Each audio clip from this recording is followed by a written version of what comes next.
kitang-kita sa placard pa lang, pera ng bayan ang binagastos nila dyan. 25% ang porsyento ng party list nila sa lahat ng proyekto ng ating gobyerno. I am not a Filipino for nothing.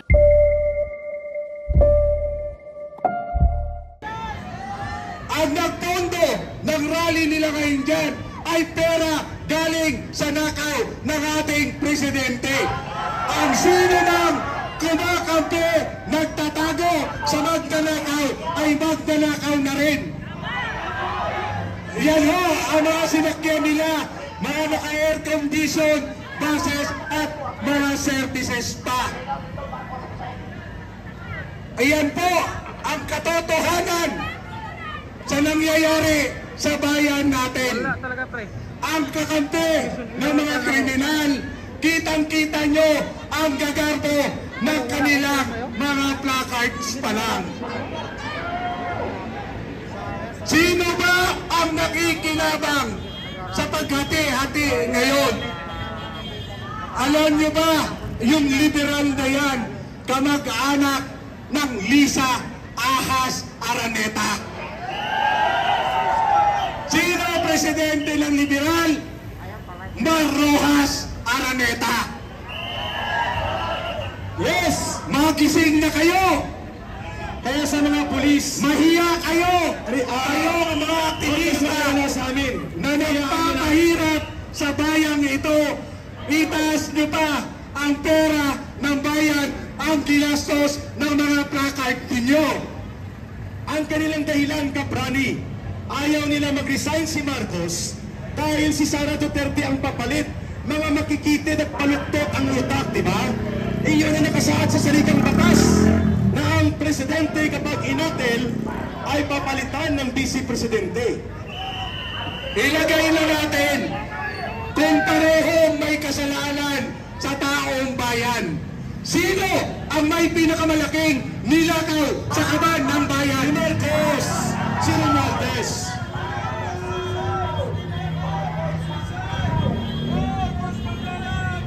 Hindi ibig sabihin na ikaw ay nakakangat sa edukasyon. Hindi ibig sabihin ikaw ay nakakangat sa hanap buhay o sa kinatatayuan o kinatitindigan ng buhay natin ay disente at marangal kayo. Tama! Karamihan ng magnanakaw, yung pinakamagdanakaw, saan nakatira? Si Saldico nakatira sa Valle 6. Correct? Yung mga congressman, saan nakatira? Exclusive subdivision. Tama. Ito mga ito, ginamit ang mga ordinaryong bayan, o ordinaryong taong bayan, yung party list nila. Tingnan nyo kung sino ang nakikinabang. Kaya, huwag po ninyong pigilan na maihayag ng mamamayan ang totoong saloobin. Ang paniningil ng taong bayan sa araw na ito ay walang iba kundi si Marcos at si Romualdez. Tingnan niyo ho, ang pagkain ng mga mahirap, lugaw. Ang sumisigaw na hustisya, lugaw. Yung kanilang pagkain, magkano ang pondo na ginawa, na binigay ng kanilang party list na yan? Milyon-milyon! Nakaw pa rin yan. Mahiya kayo. Kaya ko ba, bawal sa simbahan ang magnanakaw? Kung nag-donate, pwede yun. Basta mag-donate ng nakaw, pwede pa rin. Bakit mas kinakanlong nyo yung may pinakamalaking nakaw sa bayang ito? Ayun, malaking tanong. Bakit ayaw nyo singilin si Marcos at si Romualdez? Bakit ayaw niyong papanagutin ang punong kriminal at punong salarin sa punot dulo ng pandarambong? Bakit tahimik kayo? Galit kayo kay Presidente Duterte dahil minumura kayo para magising kayo. Ngayon, dahil galit kayo, kahit mas demonyo pa, sa pinaka-demonyo, si Marcos, kinakampihan nyo, pinoproteksyonan nyo, nasaan ang moral, spiritual obligation ninyo sa tao? Mga pari kayo. Mga ipokrito. Yun po ang tinatawag na ipokrito. Ayaw nyo sa kunwari pumapatay ng mga kriminal, durugista at mga sindikato at kurap. Kaya ayaw nyo kay Duterte. Pero gusto nyo ang magnanakaw na nag-aari para lamang dambungin at bulabugin ang pundo ng bayan. Pinapalakpakan nyo si Marcos at si Romualdez. Ano ang ginagawa nyo? Yung pinapatay ng mga adik, ng mga ordinaryong membro ng pamilya, pinagtatanggol pa ninyo. Galit kayo dahil tinatamaan kayo. Nasaan na ang moral, spiritual obligasyon nyo, mga pare kayo? Kaya sa araw na ito, dito tayo nagtitipon sa EDSA. Occupy EDSA ito, sapagkat ang EDSA ay para sa taong bayan, hindi lamang sa simbahan at ilan. Kahit noong unang panahon pa lang, unang digmaan pa lang natin, sino ang naguhudas sa ordinaryong Pilipino? Di ba ang mga pare ang naguhudas sa ating mga kapwa Pilipino? At nauulit na naman ngayon ang istorya ng ating bansa. Ayun, malinaw po na ayaw nilang mapakinggan ang totoong proses ng pananingil, ang totoong proses ng panawagan ng mamamayan. Kung nandyan po si Captain Dato, tinatawagan natin kung pwedeng lumapit sa harap at para makapagbigay din po sa amin ni Tatay Rani ng inyong panawagan. Captain Dato, are you there? Ayan, mga kababayan, Tatay Rani at Yusek Ben Ramfeo, pakinggan natin ang boses ng mga retirado na totoong nagmamahal. Dito ka, Captain Dato, kasama tayo ni Tatay Rani. Ang idol nyo sa social media, walang iba ang matapang na tagapagtanggol ng mamamayan. Si Captain Dato Enrique, PNA Class 1983, Baron of the Cadets. Ito po ang class baron nila. Go ahead, Captain Dato. Magandang hapon sa inyong lahat, tanghali sa inyong lahat. Ano ba ang pinaglalaban natin? Ano ang pinaglalaban natin? May problema tayo kasi ang mga Pilipino, hati-hati tayo eh. Hati-hati tayo. Merong kumakampi doon sa kabila, may kumakampi dito, pero tignan ninyo, tapos merong pulis dito sa kabila. Trabaho lang nila yan. May pulis dito sa kabila. Iniiwasan nila magkaano eh, may masagasaan. So, tingnan nyo, kanina parang nabibilad yung mga yan eh, napanood ko. Hirap ng trabaho, no? Maraming salamat sa inyo, ha? Maraming salamat, trabaho lang. Pero, lahat tayo Pilipino. Pilipino tayong lahat. Yung mga Pilipino na kinokonsente, yung ginagawa na mali ng gobyerno nato, hindi na tama. Maling mga Pilipino na yon. Mga walang kwentang Pilipino yon. Tama! Hindi tama! Yung nakawan tayo ng milyon, bilyon, trilyon. Hindi tama yon.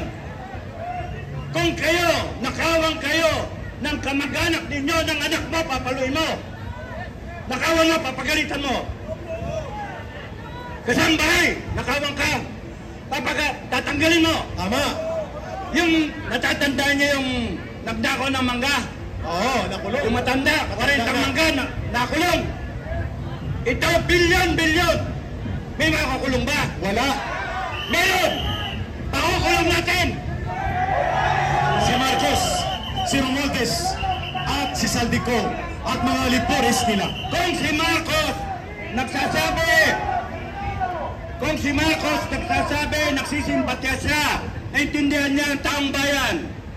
Intindihan natin siya. O sige, presidente ka, naintindihan niyo ang taong bayan. Pero, kung totoo ka, o hindi ka, hipokrito, bakit walang hold departure order ang mga magnanakaw nato? Pinatakas na. Pinapatakas mo. Ayun. Bakit walang freeze sa assets ng mga walang yang to? Na yung bangko nila, yung assets nila, hindi ninyo harangin para ma-recover ng taong bayan. Habang may didingding na kaso sa kanila o may investigasyon. Batas lang ang batas. They are entitled to due process. They are entitled. Huwag kayong marang kasi may masagasan. Hirapan ng trabaho yung mga ano. Okay lang. No. Basta itaas ang ating placard. Thank you, buddy, ha? Pagka tignan ninyo, pagka sila allegedly nagnakaw, hindi pwedeng basta-basta na tirahin. Gigil na gigil tayo. Gusto natin, katayin. Pero may batas tayo. May batas tayo. Yung they are entitled to their day in court. They should defend themselves. Pero tama lang na dahil sa sila na-implicate, dapat harangin sila, di sila umalis sa bansa. Dapat lang lahat ng ari-arian ay harangin. You take custody ng ari-arian nila. Hindi dapat sila tanggalin, yung anuin, baliwalain.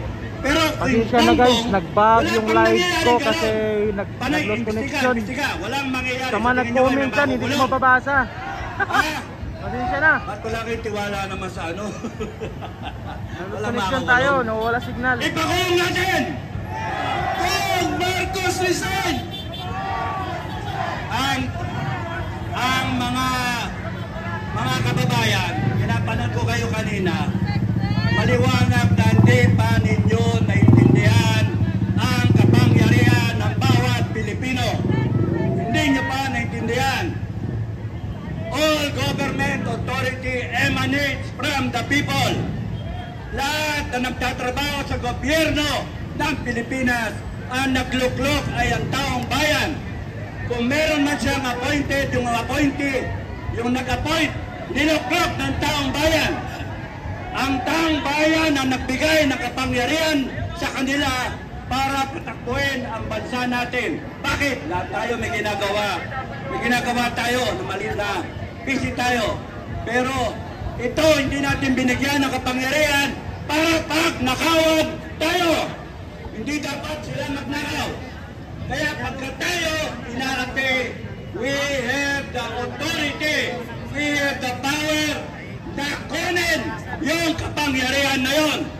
Hindi dapat tayo pumayag na tayo ay pastusin, pabuyin, lindagin, traidorin ng mga walang yanto.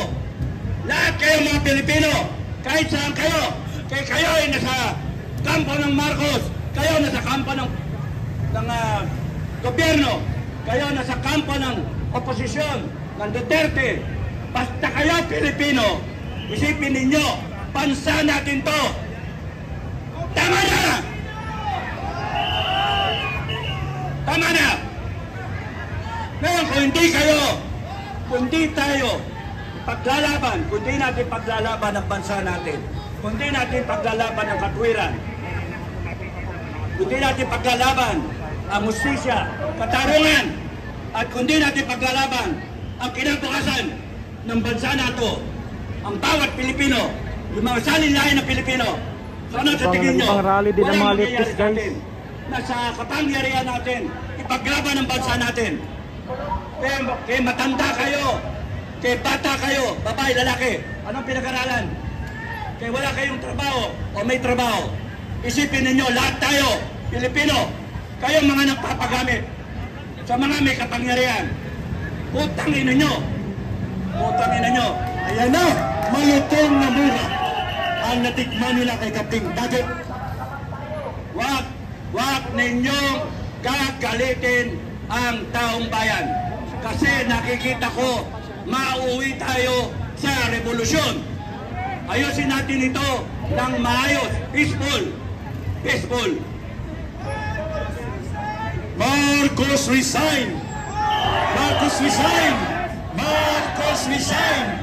Marcos resign! Marcos resign! Kaya panalangin ko sa inyo, hanggat magagamit natin ang hinaon, huminahon tayo, kontrolin natin ang galit natin. Pero kung dadating sa panahon na ilalabas natin yung galit natin, ilabas ninyo yung galit ninyo. Ayun, malinaw! At huwag mawawala ang Panginoon. huwag mawawala ang Panginoon. Kaya kayo, kahit ano ang inyong reliyon, kaya kayo, Katoliko, Muslim, ang Panginoong Diyos, Almighty God, will guide you. He will guide you. God Almighty will protect you. Maraming salamat. Ayun.